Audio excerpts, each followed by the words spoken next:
Édouard Philippe propose d'introduire 15% de capitalisation dans le système de retraite. Enfin, j'ai l'impression qu'on commence à parler de ce système de capitalisation. C'est assez rare, je trouve, d'entendre un politique commencer à dire tout haut ce que beaucoup pensent tout bas. On a autour de la retraite un vrai sujet, c'est extrêmement important et je pense qu'on n'en parle pas assez et surtout qu'on ne comprend pas assez tout ce qui se passe derrière le financement des retraites. On le sait et on va voir pourquoi, le système tel qu'il existe aujourd'hui, clairement je pense qu'il est foutu. Et que si à un moment ou un autre, et le plus tôt sera sans doute le mieux, on ne passe pas par un système, en partie en tout cas par capitalisation, le fonctionnement actuel que l'on a ne pourra pas tenir. Salut et bienvenue, je m'appelle Benjamin Voris, sur cette chaîne on parle d'éducation financière, de finance et d'investissement. Mon objectif, c'est de vous aider à prendre les meilleures décisions pour bien gérer votre patrimoine. Si ce n'est pas déjà fait, pensez à vous abonner. C'est vraiment un bon moyen que vous avez de soutenir le travail que je produis ici. On va débriefer un peu aujourd'hui ce qu'a dit notre ancien Premier ministre, donc Édouard Philippe,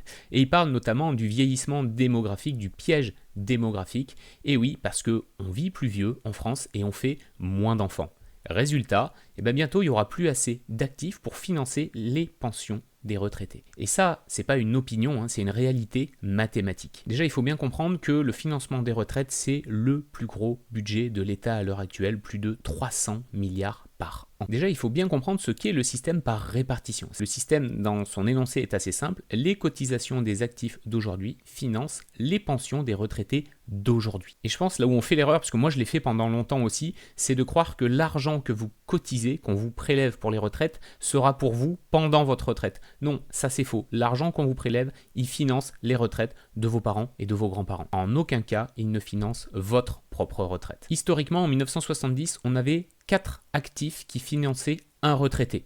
Donc le système, on pouvait considérer qu'il était à peu près viable. Aujourd'hui, on est à 1,7 actifs pour un retraité. Et les prévisions qu'on peut avoir, c'est qu'en 2040, on sera 1,3 actifs pour un retraité. Donc là, le calcul est très simple. On voit que ça ne peut pas tenir, ça ne peut pas fonctionner. Autre problème de ce système-là, c'est qu'il ne crée aucune valeur. Il ne fait que transférer de l'argent de la poche d'une personne vers une autre personne. Et encore, pas sans perte au passage. Pourquoi pas sans perte? Parce que entre les deux, vous agences, vous avez des gens qui vont s'occuper de gérer cet argent.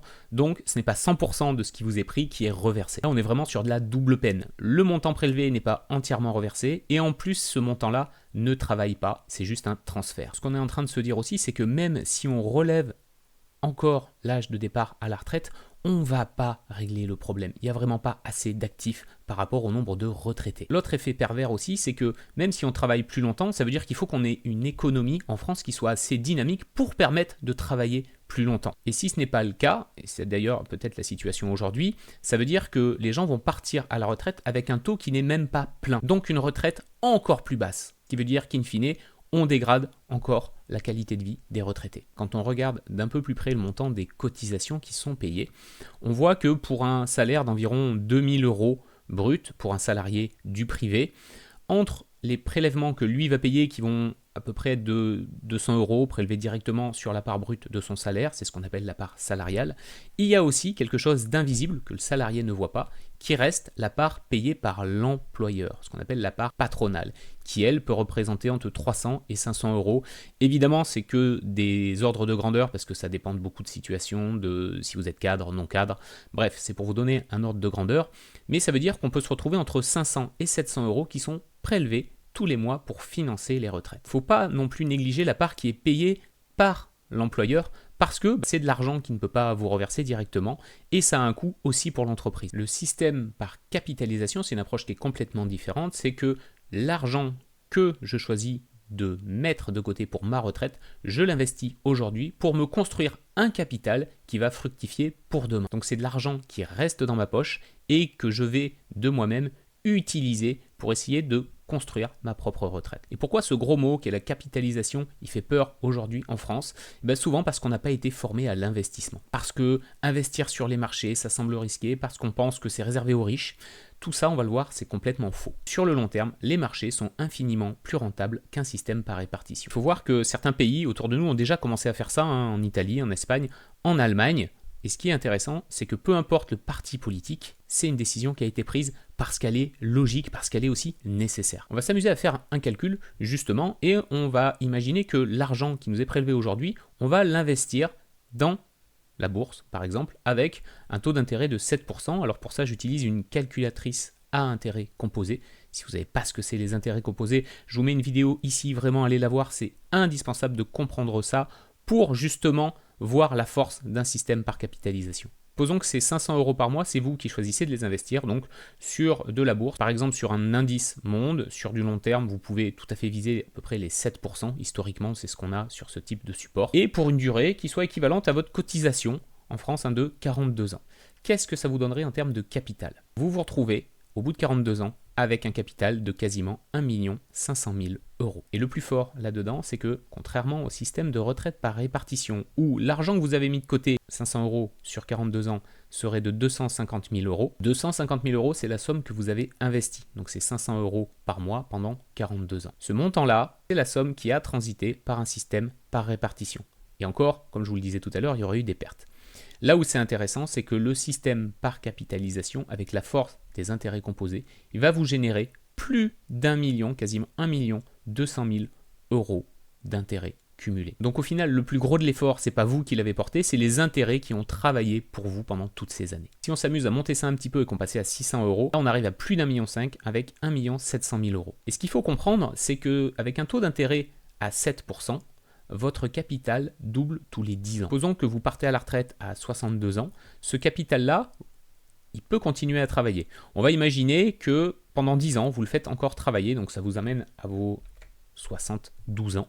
Et vous avez retiré un petit peu du capital pour vivre. On va dire que sur 10 ans, vous avez retiré 400 000 €, donc au lieu de 1 700 000, il vous reste 1 400 000. Vous voyez que ce capital continue de grandir et vous vous retrouvez avec un patrimoine de presque 3 millions d'euros. Et ça, c'est quelque chose qui vous appartient, que vous pouvez donner, que vous pouvez réinvestir, que vous pouvez utiliser. Alors pourquoi ce système de capitalisation, il est si peu compris, il fait autant peur et du coup il n'est pas du tout mis en place? Bien souvent parce qu'on ne nous a jamais appris à penser comme ça. L'éducation financière, c'est un gros manque je pense en France. On est beaucoup à ne pas être éduqué financièrement.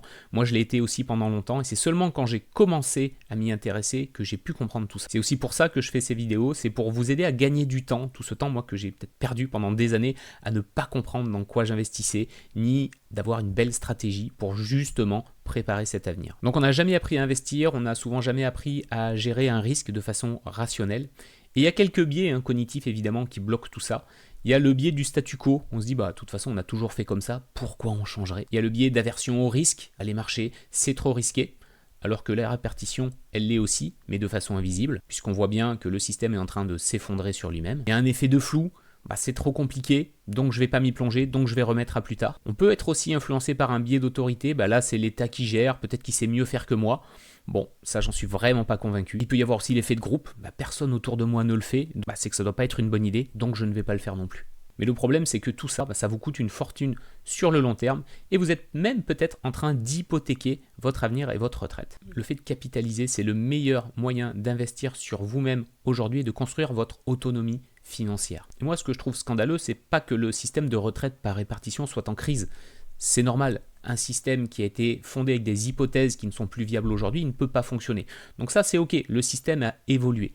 Par contre, qu'on fasse semblant de découvrir ça à chaque réforme et que la seule solution qu'on propose, ce soit de faire travailler les gens plus longtemps pour avoir au final des retraites qui seront de plus en plus faibles, là on a un vrai problème. À votre échelle, évidemment, vous n'avez sans doute pas la possibilité de faire des changements au niveau du gouvernement, au niveau de l'État, mais vous pouvez commencer à réfléchir à quels sont vos objectifs, quelles stratégies vous pouvez mettre en place pour justement construire ce fameux capital. N'attendez pas que les autres prennent les décisions pour vous. Je pense que c'est à nous, êtres humains, de nous responsabiliser, de prendre nos décisions et d'agir. Et si vous voulez commencer à faire le point sur votre patrimoine, j'ai mis en lien en description sous cette vidéo l'accès à un outil que j'ai créé qui vous permet de faire un bilan financier flash de votre situation aujourd'hui. Cet outil ne donne pas de conseils en investissement, mais il vous permet d'avoir une photo à l'instant T de votre patrimoine et c'est vraiment déjà une bonne base, un bon point de départ pour commencer à réfléchir à vos objectifs et aux stratégies que vous voulez mettre en place. On se retrouve très bientôt pour une nouvelle vidéo. Prenez soin de vous et de vos finances. Ciao.